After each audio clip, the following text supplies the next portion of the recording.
홍수 이후에 하나님이 노아를 부르셔가지고 다시 아기도 많이 낳고 서로 죽이지 말고 동물들도 너희들을 무서워할 테니까 걱정하지 말고 행복하고 아름답게 그렇게 살아야 된다라고 했는데 또 세상이 더러워진 거예요. 더러워진 정도가 아니라 어떻게 해요? 하나님 잘못됐습니다. 우리를 홍수 중에서도 살려주셨으니까 우리 정말 이제 잘할게요. 그래야 되는데 어떻게 했어요? 높은 탑을 쌓아가지고 우리의 이름을 알리고 우리를 지키자. 근데 하나님께서 어떻게 하셨냐면은 도저히 안 되겠다. 그렇다고 하나님이 물론 심판하신다 그랬어요? 안 하신다 그랬어요? 다시는 안 하신다 그랬기 때문에 하나님이 어떻게 하셨냐면은 모이면은 나쁜 짓을 하고 모이면은 하나님을 대적하니까 흩으셨어요. 그럼 이건 하나님의 심판이에요, 선물이에요? 사실 이것도 선물이에요. 모이면 나쁜 짓을 하면은 천국에 가요, 못 가요? 못 가잖아. 그럼 천국에 가려면 어떻게 해야 돼요? 겸손해져야 되잖아요. 그렇죠? 겸손해지기 하기 위해서 하나님은 사람들을 흩으신 거예요. 근데 그냥 흩어지지 않으니까 언어를 흩으셨어요. 언어를. 이렇게 몸만 흩어놓으면 나중에 다시 모일 수도 있잖아. 그렇죠? 배 타고 오거나 비행기 타고 와서 다시 만날 수 있는데 언어를 흩어버렸어요. 그럼 말이 다르면 같이 살 수 있어요? 없어요? 못 사니까 하나님이 언어를 흩으시니까 같은 언어끼리 모여가지고 흩어져서 살게 된 거예요. 아이고 하나님이 우리를 또 이렇게 죽이지 않으시고 또 이렇게 언어를 흩으셔서 또 살려주셨네. 아우 감사해라. 그럼 우리끼리 모여서라도 잘 살아보자. 이렇게 해야 되잖아. 그렇죠? 근데 흩어져서 또 어떻게 했어요? 흩어져서 죄를 졌어요. 하나님은 계속해서 우리에게 은혜를 베풀어 주시는데 계속해서 사람들은 하나님을 대적하고 악한 짓을 행하고 하나님은 화도 못 내시고 계속 슬퍼하시는 어떤 이런 것들을 우리가 볼 수 있어야겠어요. 오늘 성경에 보면은 바벨탑을 쌓는데 선동하는 사람이 나와요. 9장 18절에 가면은 배에서 나온 노아의 아들들은 셈과 함과 야벳이었다. 이렇게 노아의 세 아들을 소개하고 있어요. 근데 거기 이어서 보면은 그 중에 함은 가나안 사람들의 조상이 되었다. 딱 거기 밑줄 쳐야 돼요. 왜냐하면 하나님이 특별히 지금 누구를 소개하고 있어요? 가나안을 소개하고 있어요. 도대체 이 가나안이 누굴까? 이스라엘 백성들이 이집트를 탈출해가지고 어디로 들어가요? 가나안 사람들이 살고 있는 땅으로 들어가는 거예요. 그리고 하나님은 가나안 사람들을 어떻게 하라 그랬어요? 어린 아이부터 가축과 모든 걸 다 죽이라 그랬어요. 그만큼 가나안 사람들한테 문제가 있는 거예요. 하나님은 웬만하면 안 죽이시잖아요. 웬만하면 살려주시고 어떻게든 살려보려고 애쓰시는 하나님 맞죠? 얼마나 우리를 사랑하셨으면 누구까지 주셨어요? 아들까지 주실 만큼 이 세상을 이처럼 사랑하시는 분이 가나안 사람들 왜 이렇게 다 죽이라고 하셨을까 궁금하지 않아요? 얼마나 나쁠까? 자, 19절에 보면은 노아의 세 아들을 통해서 세상 사람들이 퍼져나갔대요. 근데 하루는 노아 할아버지가 땅을 일구고 포도주를 심었는데 포도나무를 심었는데 포도주를 마시고 취해가지고 먹고 이렇게 자기 방에 누워 있었던 거예요. 근데 그때 가나안 사람의 조상인 함, 그러니까 그냥 둘째 아들 함이 온 게 아니라 뭐예요? 가나안의 아버지가 되는 함이 왔대요. 그러니까 지금은 함 얘기를 하고 싶은 게 아니라 누구 얘기를 하는 거예요? 이 가나안이 문제가 있는 거예요. 이 가나안이. 그래가지고 함이 아버지가 옷을 안 입고 있는 것을 보고 형하고 동생한테 얘기한 거예요. 셈하고 야벳이 벗고 있는 걸 안 보고 이불을 덮어드린 거예요. 그런 다음에 24절에 가면은 노아가 깬 거예요. 잠에서 깼어요. 깨가지고 얘기를 했는데 25절에 보세요. 노아 할아버지가 누구를 혼내요? 함을 혼내는 게 아니라 누구를 혼내요? 가나안을 혼내요. 가나안은 저주를 받아라.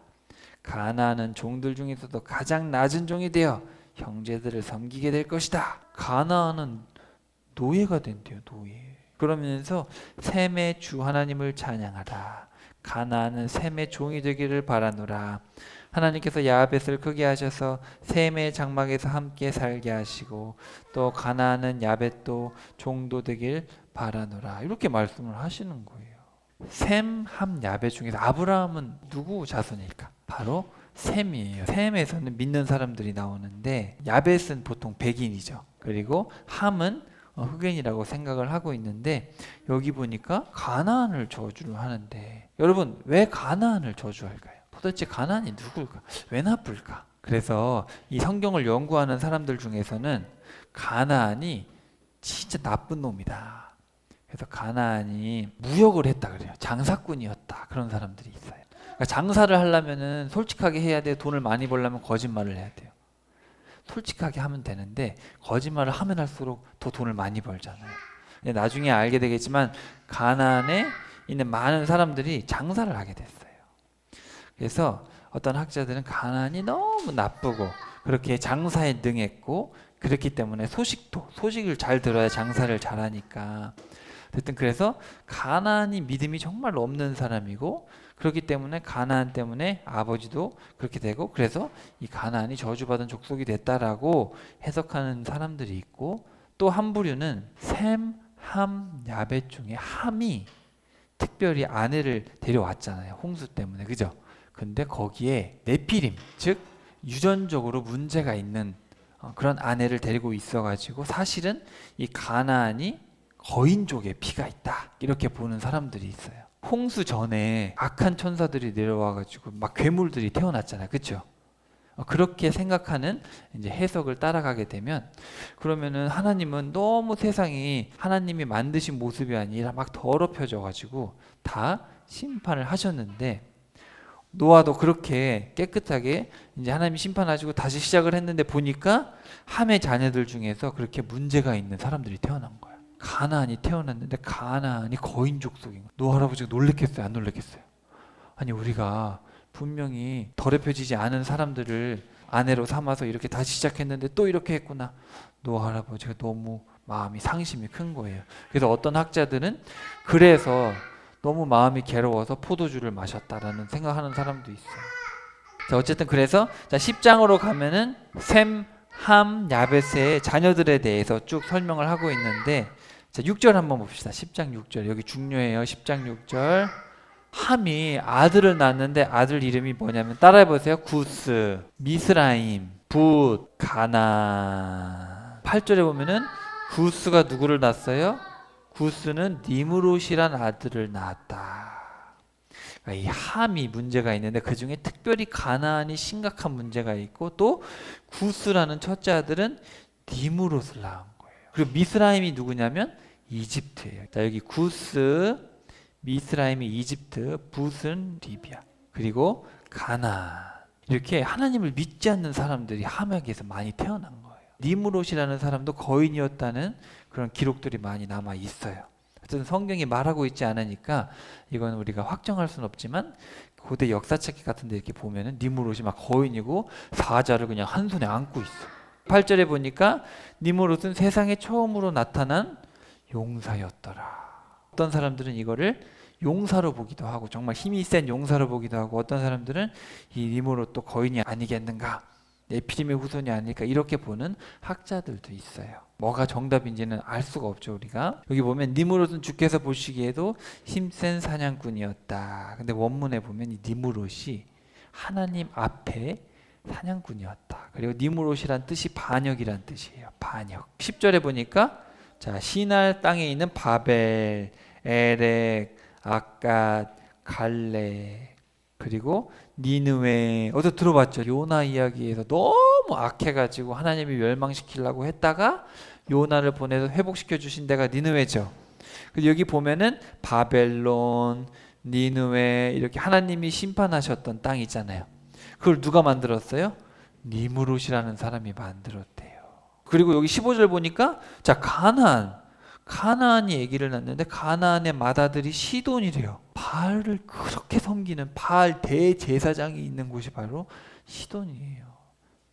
얼마나 나쁜 땅인지 몰라요. 그리고 19절에 보니까 가나안 사람들이 살던 데는 소돔과 고모라도 있대요. 정말 나쁜 땅은 다 들어가 있죠. 함의 자녀들은 정말 이렇게 하나님을 안 믿는 사람들이 된 거예요.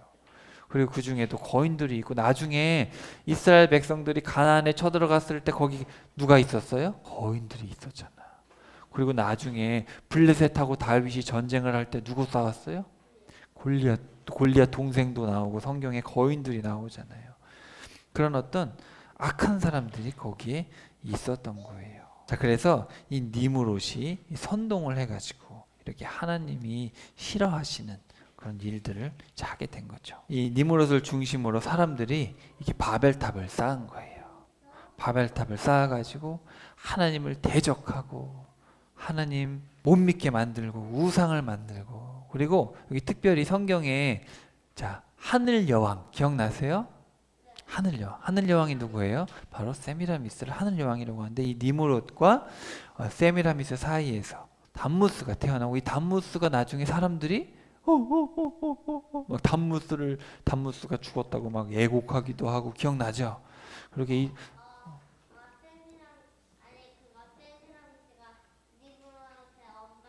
맞아요. 그렇게 사실은 그런 맞아요. 그렇게 말도 안 되는 그런 삶을 통해서 완전히 바벨론을 장악하고, 이 하늘 여신이 우상이 돼가지고 모든 세상에 이 여신이 아기를 안고 있는 우상이 전 세계에 퍼진다 그랬죠. 하나님이 그런 걸 보고 마음이 좋으시겠어요, 안 좋으시겠어요? 그래서 하나님이 제발 그렇게 죄 못 짓게 하셨는데, 바벨탑을 쌓고 악을 하니까 다 이렇게 흩으셨는데도 사람들은 또 거기 흩어져 가지고 또 죄를 짓고, 자 그렇게 마음 아픈 일들이 일어났어요. 자, 여기 좀 읽어볼게요. 자 여기 3절에 보면은, 자 우리가 벽돌을 빚어 단단하게 굽자.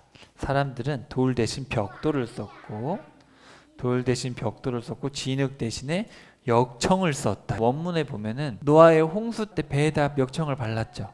근데 그 역청하고 원문이 조금 달라요. 배에 바른 역청은 코페르라는 건데 속죄라는 뜻이 있어요. 속죄.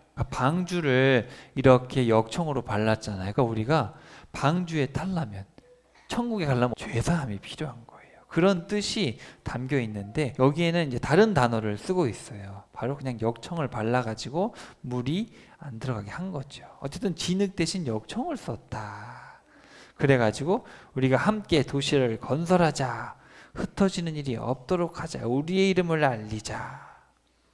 이렇게 해가지고 바벨탑을 쌓고 온 세상에 흩어지게 됐죠. 근데 하나님은 사실은 누구 안에서 하나가 되기를 바라셨을까요? 예수 그리스도 안에서 하나가 되기를 바라셨던 거예요.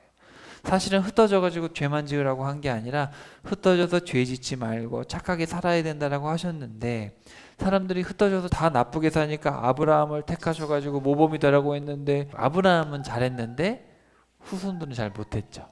사도행전 2장, 예수님이 십자가에 달려주고 부활하신 다음에 40일 동안 같이 있다가 올라가셨죠. 올라가시고 성령님을 기다려라. 그런 다음에 올라가시고 50일이 됐을 때 2장 2절에 보니까 갑자기 강한 바람이 부는 거예요. 강한 바람이 불고 불의 혀 같은 확 타오르는 거 있잖아요. 이런 것들이 각 사람에게 오는 거예요.